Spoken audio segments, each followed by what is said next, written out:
Genesis 9. And God blessed Noah and his sons and said to them, "Be fruitful and multiply, and fill the earth." Saying, "The fear and the terror of you shall be in every animal of the land and in every bird of the air, and together with everything that moves on the ground, and with all the fish of the sea, they are given into your hand. 3, every moving thing that lives shall be food for you. I give you everything, as I gave you the green plants and vegetables, for you shall not eat meat along with its life, that is, its blood. 5, for your lifeblood I will most certainly require an accounting. From every animal I will require it, and from man, from every man's brother, I will require the life of man. 6, whoever sheds man's blood, by man, judicial government, shall his blood be shed. For in the image of God he made man. 7, as for you, be fruitful and multiply, populate the earth abundantly and multiply in it. 8, then God spoke to Noah and to his sons with him, saying, Now behold, I am establishing my covenant, binding agreement, solemn promise, with you, and with your descendants after you 10, and with every living creature that is with you, the birds, the livestock, and the wild animals of the earth along with you, of everything that comes out of the ark, every living creature of the earth. 11, I will establish my covenant with you. Never again shall all flesh be cut off by the water of a flood, nor shall there ever again be a flood to destroy and ruin the earth. 12, and God said, This is the token, visible symbol, memorial, of the covenant which I am making between me and you and every living creature that is with you for all future generations. 13, I set my rainbow in the clouds, and it shall be a sign of a covenant between me and the earth. 14, it shall come about when I bring clouds over the earth, that the rainbow shall be seen in the clouds. 15, and I will remember my covenant, which is between me and you and every living creature of all flesh, and never again will the water become a flood to destroy all flesh. 16, when the rainbow is in the clouds and I look at it, I will remember the everlasting covenant between God and every living creature of all flesh that is on the earth. 17, and God said to Noah, This is the sign of the covenant, solemn pledge, binding agreement, which I have established between me and all living things on the earth. 18, the sons of Noah who came out of the ark were Shem and Ham and Japheth. Ham would become the father of Canaan. 19, these are the 3 sons of Noah, and from these the whole earth was populated and scattered with inhabitants. 20, and Noah began to farm and cultivate the ground, and he planted a vineyard. 21, he drank some of the wine and became drunk, and he was uncovered and lay exposed inside his tent. 22, Ham, the father of Canaan, saw the nakedness of his father and told his 2 brothers outside. So Shem and Japheth took a robe and put it on both their shoulders and walked backwards and covered the nakedness of their father. Their faces were turned away so that they did not see their father's nakedness. When Noah awoke from his wine, he knew what his younger son had done to him.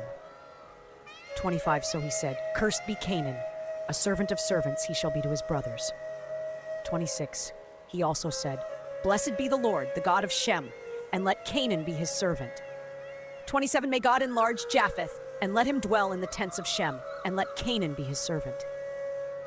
28, Noah lived 350 years after the flood. 29, so all the days of Noah were 950 years, and he died. Genesis 9 exposition and teachings. 1.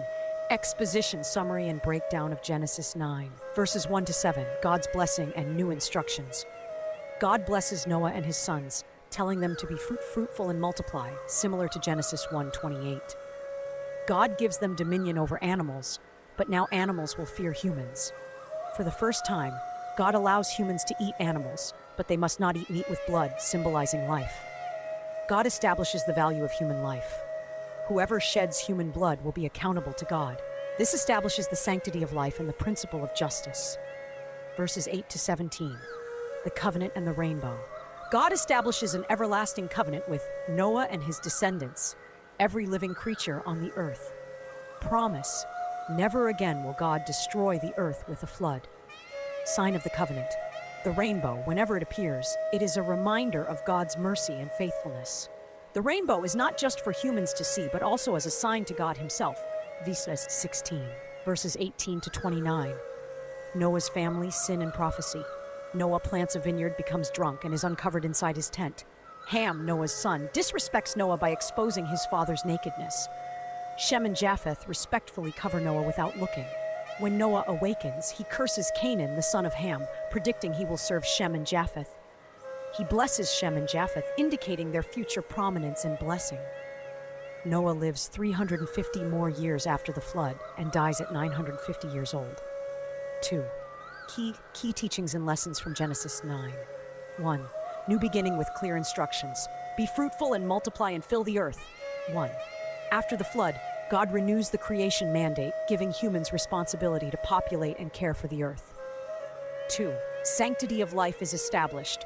Whoever sheds human blood, by humans shall their blood be shed. 6.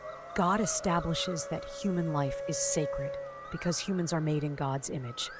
Justice is required when life is taken. 3. Introduction of meat eating with respect for life. God allows meat to be eaten, but blood, life, must be respected. This shows humanity's stewardship over animals, not domination without accountability. 4. The covenant of the rainbow, God's mercy displayed. I have set my rainbow in the clouds. 13. The rainbow is a symbol of God's grace and patience. It reminds both God and humanity of his promise never to destroy the earth by flood again. Universal covenant, not only with Noah, but with all creation. 5. Sin persists even after judgment. Noah became drunk and lay uncovered. 21. Even righteous people like Noah are not perfect. Humanity's sin nature continues even in a new world. 6. Respecting authority and family honor. Ham's disrespect of Noah shows the importance of honor within the family. Shem and Japheth's action shows respect and righteousness. 7. Blessing and cursing. Noah's prophetic blessing on Shem and Japheth and curse on Canaan has long-reaching consequences for nations. This passage introduces the idea that actions of one generation can affect future generations.